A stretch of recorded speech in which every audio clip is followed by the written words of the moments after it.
I can give you so many different examples of bad management that just was about the manager's view, not what was best for the band. The best band managers I see, and I work with a lot of them, and there's a lot of great people in the UK, are about the band. It's not about them. You've got to get the right management. We've got some great, higher level English. Well, the Answer out of Ireland. We're doing a new album with the Answer next year, and James Cassidy, he's a fantastic manager. Lots of experience, older head on his shoulders. He just knows what's going on. So you can rely on that. The band can rely on that, because at the end of the day, the band just wants to record, play music, play live, drink, fall over, get back up the next day and do it again, right? Exactly. And you need to have a label that backs you with PR and marketing and brainstorming and how we'll do this and how we'll do that. It's single campaigns or EPs or should we do this here or should we do this? And then you've got a manager that makes sure everything falls into place, etc. But if you've got any of those components wrong, it can be like one of those weird forest-like mazes. Remember the movie The Shining when they were going around the maze? But this is the thing, because sometimes manager that's learning on the job, you've got the passion, you've got the know-how in the industry, but you're quite raw to it and quite new, quite green. But sometimes that's better than an old jaded fart of a manager that is way beyond their expiry date. So, it is a difficult one. Management is difficult. This is the best book. Wait. I'm going to grab it. I'm still here, Sam. Don't worry. Hold on a minute. Well, you don't need to write it down. It's on video. Oh, no, it's on video. No, I'm telling you, for you and your viewers, I mean, it's not a cheat code. You've got to do your work, but that's a really, really, really good book for all your listeners, etc. Secondly, you've got to have the right game plan. So, for example, we get something like 400 demos a week. And I don't want to be one of those wanker labels that don't listen to demos and don't get back to bands and etc. So we've got a really good A&R department where we listen to everything, and I listen to as much as I can as well. We've had bands come to us and go, we really want to be part of the label. We think we'd fit. Have a listen. You listen to it, you go, yeah, there's definitely something there. You go and look at their Spotify, and let's just put a pin in that for a minute. Everyone jumps up and down about, I don't earn any money from Spotify. Well, let me tell you something, man. Spotify's three things to you. Number one, it's your business card, because everyone looks at your numbers on Spotify. Everyone looks at your photos. Everyone looks at your bio. Even the local shit pub that's going to put you on, your band on, they're going to look at your numbers on there and look at your bio, et cetera, up all the way up to a major agent in Los Angeles and New York. They're going to look at your Spotify.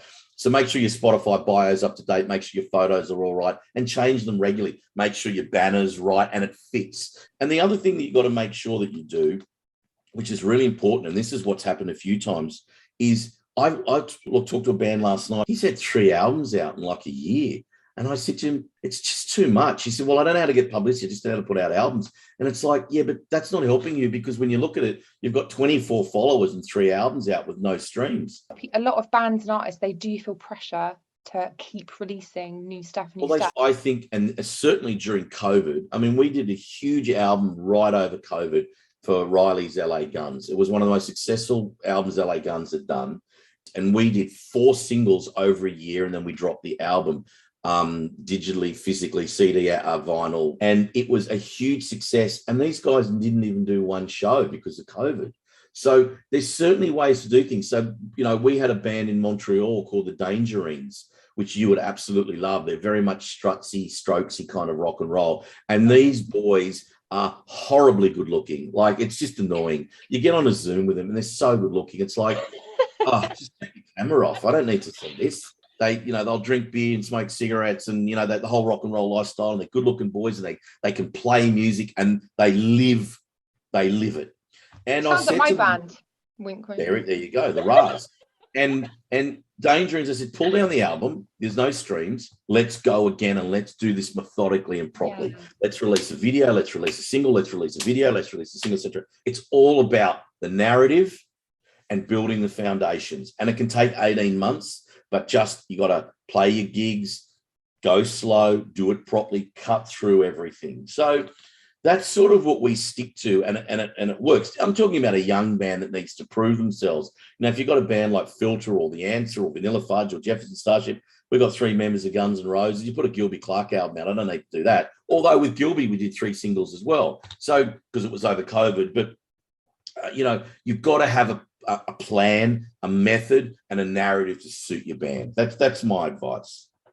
That's honestly, it's great advice. And I think there'll probably be a lot of kind of bands that will watch this that will take a lot of, I'm sat here in awe. You say you're an entrepreneur, but I think it's really clever, and you're obviously in your element now in the music industry, I think. Yeah, I definitely am. I mean, to be here is, so fast forward to Jagger, my son, who's in a couple of bands here in Australia, is doing really well. He now works for us. He's actually in the A&R department, and he just started his own label called Counterclockwise Records underneath our umbrella. And he's signing some really sort of left of centre, right out there bands, which is fantastic. As a company, you've got to consistently do things different. So I sit there and I go, okay, I've got X number of bands.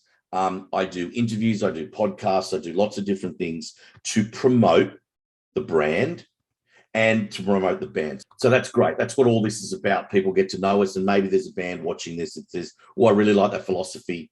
I'd love to be part of what Mark's talking about. So it works both ways. But what I realized this year was, how do you then tap into other markets? I decided to put sports and entertainment together. Now, you might think, well, that's not revolutionary, but hear me out. I started slowly sponsoring certain teams. So there's a Yamaha race team in Australia that all the bikes are orange with little black golden robots over it. And down the bottom on the fairing, it says Golden Robot Records. Now, anyone that knows me knows I love my motorbikes and cars. I've got quite a large collection of cars and motorbikes. So when people know me, they go, oh, well, that makes sense. Mark would sponsor cars or sponsor race teams. But I've taken it one step further, Sam. And this is where the brilliance lies. And you'll just look at me and go, this is brilliant. So I started thinking, well, how do I get our band's music into more people's homes? How do you do that? I've registered at this division, sports and entertainment, and I've gone out and I've worked out what is the number one sport in the world, the biggest growing sport in the world. And what do I like to do? We talked about it off air: fighting, boxing, UFC. So what I've done is I've gone to the next champions, not the champions that are already there, like Conor McGregor, because you couldn't sponsor Conor McGregor because, well, you could. He just want to own your company.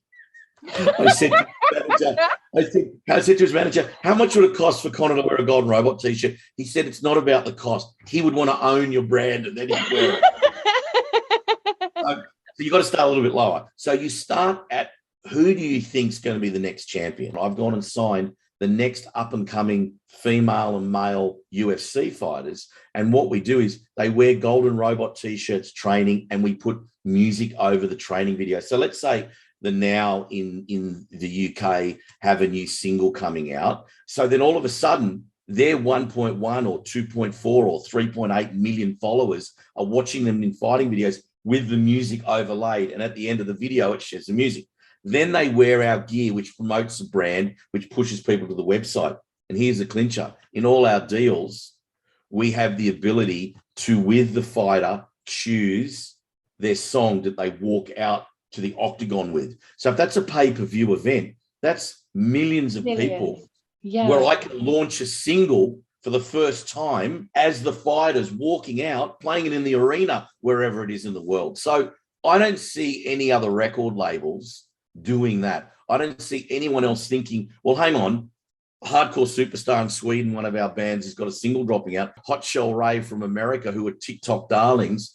So I'm opening up other avenues to market our band. So I can take a band from Sheffield or Liverpool, or South Africa or Sydney or LA and put them into audiences that they couldn't dream of. And that's the thing. It's not just about thinking about what everyone else is doing. It's about thinking outside the box and how you can take it to the next level. Syncing is a huge market. Quentin Tarantino's last movie, Vanilla Fudge, one of our bands got the main song in there. It's when Brad Pitt, there's a famous scene where he gets into a fight and he throws a can and it hits someone in the head, and the Vanilla Fudge song plays over the top of that. So syncing rights are incredible. The band can earn hundreds of thousands of dollars. That's really what it is as a company, we're trying to think outside the square. We're trying to do things that are different. In the UK, we've got some really exciting alliances that we're going to announce in 2022. Yeah, my UK team there with Amy running it is expanding, and it's very cool. I'll be in the UK early next year as well, as long as this COVID shit stays under control. I know, it's never ending, isn't it? And I just want to get on with it. I mean, I don't want to catch it, and I made. Yeah, you'll like these. I'll have to send you some. I made some gold robot masks. They're good. I'll send you some. I've got to get over there. There's just so many great bands and so much stuff that we're doing in the UK. We're doing the new Hurricane #1 album, and they were around the Oasis time. I'm still holding on to this coin. Yeah, I'm excited to get to the UK. I think your scene over there is just so fantastic, and there's so many good bands coming through. Yeah, it's just really, really exciting to be, a part of that and being able to take, those UK bands to the world. Absolutely. There's a whole like new guitar era coming through in the UK. Totally. Like, I think this year has shown it, but I think next year's going to be even bigger. But honestly, Mark, like your passion and your enthusiasm for this, I didn't know what to expect really from a CEO of a record label, because you never know like whether you're in it for the business, whether you're in it for the passion, but it's clearly the latter. I'm passionate about music. I'm a fan of music. You do something like Jefferson Starship, or one of the Guns N' Roses guys, Frank Ferrara and his band Pisser. Frank's been drummer of Guns N' Roses for 16 years, 17 years.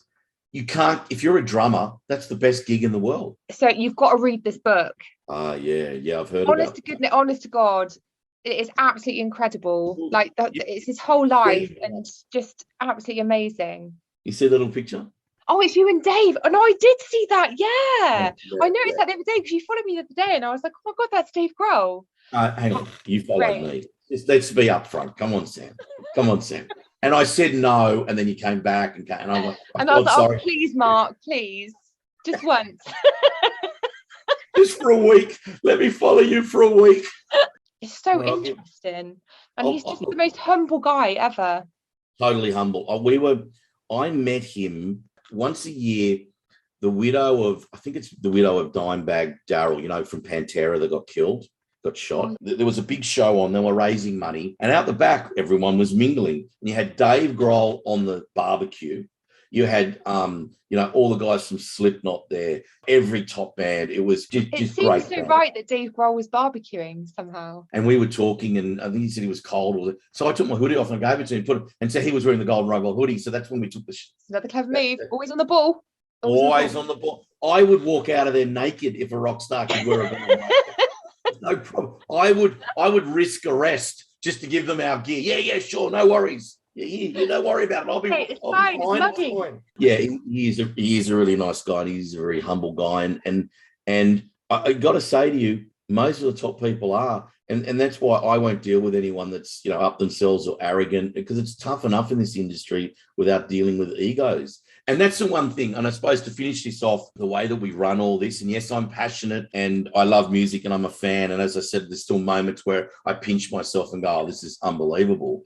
At the end of the day, as you as a manager, us as a label, anything, you got to manage expectations. And as I say, two things to bands all the time.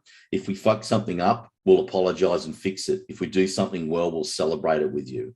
I can't, and the second thing I say is I can't promise you'll be #1, but I do promise we'll work as hard as we can to try and get you to #1. And that's all you can really do here. Mark, well, this has been absolutely fantastic. I don't know how long we've been going for. I appreciate your time with our little podcast that has got 7 million viewers. It will now. Thanks, Sam. I appreciate having me. Hope you have a great rest of your day, because I know it's only about 11 o'clock in Australia at the moment. It's now midnight in England. Thank you for staying He's got summer, I've got winter. You normally go to bed at 9:30, so you've stayed up an extra couple of hours for me, so I appreciate that. But when I go back to LA, we'll be more on a time. You're welcome. All right, well, nice to meet you. Thank you very much. And you too, Mark. Thank you so much. It's been absolutely brilliant. Thanks, Sam. Bye, Mark.